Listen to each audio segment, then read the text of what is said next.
Citadelle au cœur du désert chilien d'Atacama. L'observatoire de Paranal est ses télescopes parmi les plus grands du monde. Le miroir de 8 mètres de diamètre s'oriente vers la galaxie. Pour la première fois, un tout nouvel outil de détection de planètes extrasolaires va être utilisé. Une nuit d'observation qui s'annonce délicate pour l'équipe du professeur Pépé de l'Université de Genève. C'est une machine qu'on a construite exprès pour pouvoir chercher et caractériser des planètes extrasolaires. Donc c'est vraiment un moment unique aujourd'hui. C'est le démarrage officiel de la période de test. Ça va être probablement l'instrument le plus puissant de son genre au monde.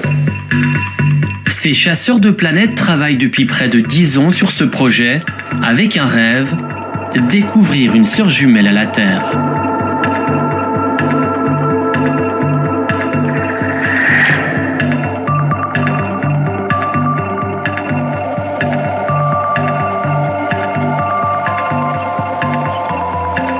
Tout a commencé à des milliers de kilomètres des télescopes chiliens. L'Université de Genève est pionnière dans le domaine de la planétologie.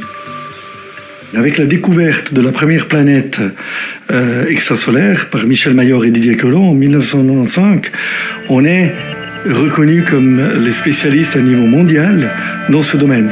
C'est pour cette raison qu'on nous a mandatés, je crois. C'est vraiment parce qu'on sait comment construire ces instruments. La mission du professeur Pépé et ses collègues astrophysiciens est ambitieuse.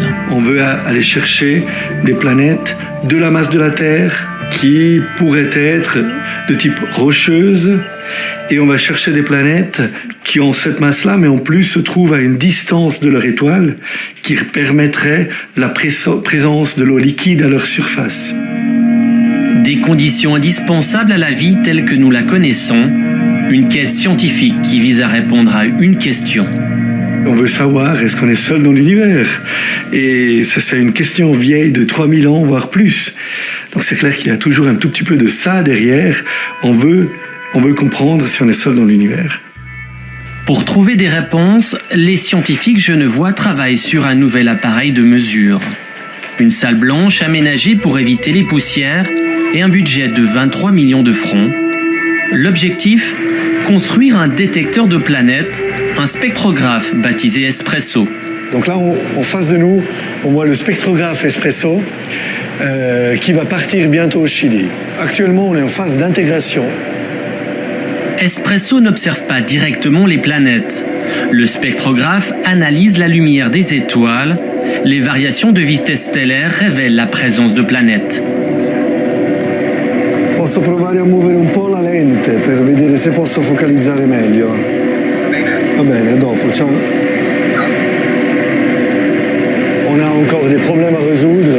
Là, je suis en communication avec mes collègues à Trieste qui doivent tester quelque chose sur la partie qui prend la lumière et l'envoie au spectrographe. On est en train de construire un instrument que personne d'autre a construit avant et qui est censé avoir des performances 10 fois meilleures que les meilleurs instruments actuellement disponibles. Donc, par définition, c'est un défi. Tu peux nous faire un topo sur le planning, quelle est la situation actuelle? Oui, je l'ouvre. 50 collaborateurs, 7 instituts de recherche différents, un défi scientifique et logistique. Donc ces 2 prochaines semaines, on continue à faire des petites modifications.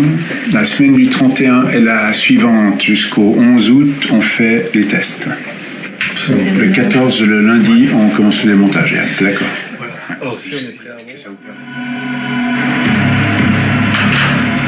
En août 2017, la construction du spectrographe s'achève. Espresso est soigneusement emballé pour être expédié au Chili. Un voyage délicat pour un outil de haute précision. Les astrophysiciens confient un peu leur bébé au transporteur. Des années de travail sont en jeu.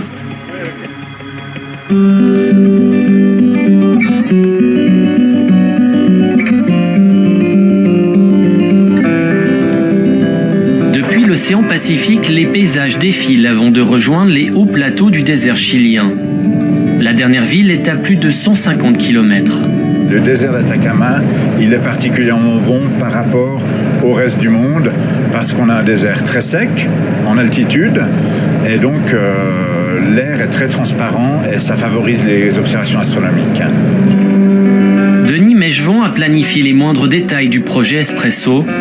Pourtant, l'ingénieur est tondu. Le voyage ne s'est pas déroulé comme prévu. Alors, le transport s'est pas très bien passé. On a eu des retards, on a eu le matériel qui a été bloqué à Luxembourg pour pas voyager sur Miami au moment de l'ouragan. On a eu aussi pas mal de dégâts sur les caisses dus à la manipulation dans les aéroports. Là, on était assez fâchés d'ailleurs, mais heureusement, on n'a pas eu de dégâts sur le contenu. Depuis des mois, le Genevois fait des allers-retours à l'observatoire de Paranal pour suivre le chantier. Des dizaines de scientifiques et de techniciens vivent ici par tournus. C'est sous les 4 télescopes géants que le spectrographe est installé. Les travaux sont terminés. Un réseau de galeries connecte Espresso au télescope. Ok, donc Espresso est un spectrographe très sensible, il est stabilisé en température et c'est pour ça qu'il est derrière cette paroi dans une enceinte dans laquelle on ne peut pas pénétrer.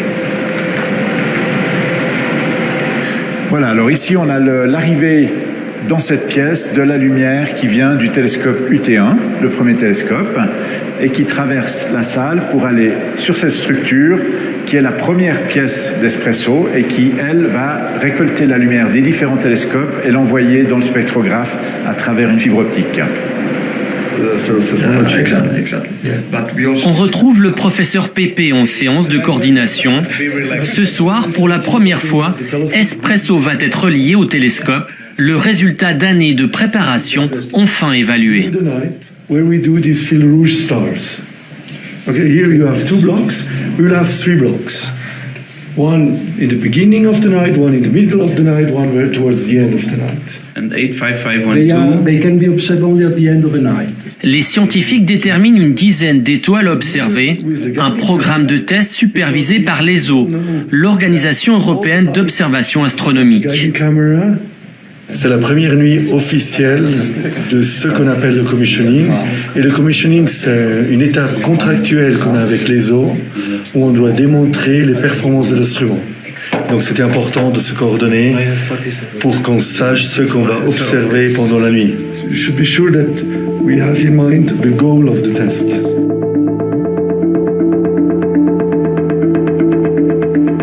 Les 4 télescopes sont utilisés par différentes missions scientifiques. Cette nuit, l'équipe d'Espresso a la priorité. Au crépuscule, tout s'anime dans un étrange ballet.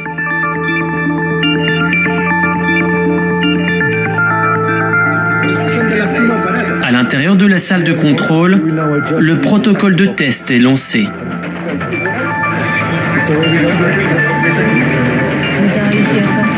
Juste hors de ref, puis après il a fait 4 flats puis il s'est arrêté. C'était en quoi? C'était quel mode? Single HR1, j'ai juste voulu faire ça parce que c'est le mode principal. Alors ça pourrait être du fringing sur le détecteur. Impossible de tout traduire, c'est Christophe Lovis qui s'occupe du logiciel de traitement des données. Donc nous ce qu'on fait ici c'est qu'on prend les images brutes qui arrivent de l'instrument et puis on va extraire le spectre de ces images. Donc on va vraiment essayer de mesurer le flux de l'étoile en fonction de sa couleur, de sa longueur d'onde. Et donc en analysant ce spectre on va pouvoir dire quelle est la vitesse de l'étoile. Et s'il y a une planète, la vitesse de l'étoile va changer. Donc c'est une observation indirecte. On détecte la présence de la planète grâce à l'effet qu'elle a sur son étoile. On ne voit pas directement la planète. Les scientifiques attendent la première image, le premier spectre d'une étoile. Les miroirs s'orientent vers Tau Ceti, une étoile de référence extrêmement stable. Je crois qu'on a un petit problème de DHS, je sais pas quoi, de transfert de flux. Ah, now it's open.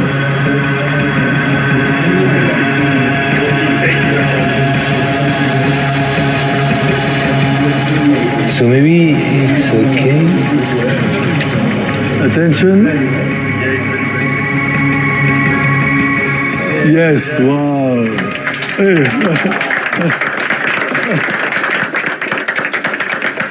Des petits traits pour nous, mais un grand spectre pour les scientifiques, espresso et précis.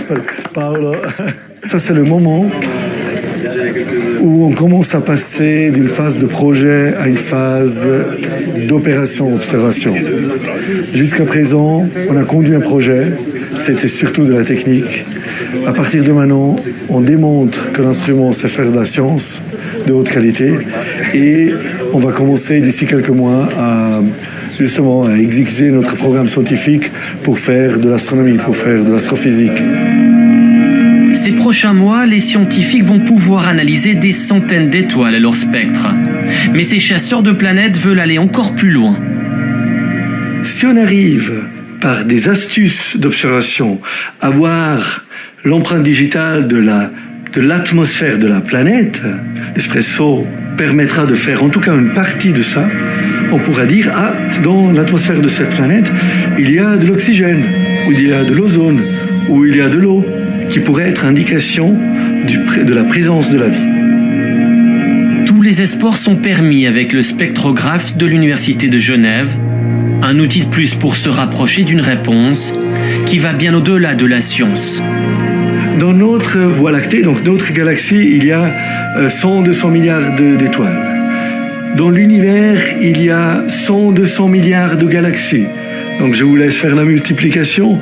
100 milliards fois 100 milliards d'étoiles dans l'univers, ça laisse la place pour beaucoup de planètes. Et personnellement, je suis persuadé qu'il n'y a pas de raison pourquoi il ne devrait pas avoir de la vie ailleurs. Maintenant, ce n'est pas une preuve, c'est juste une opinion.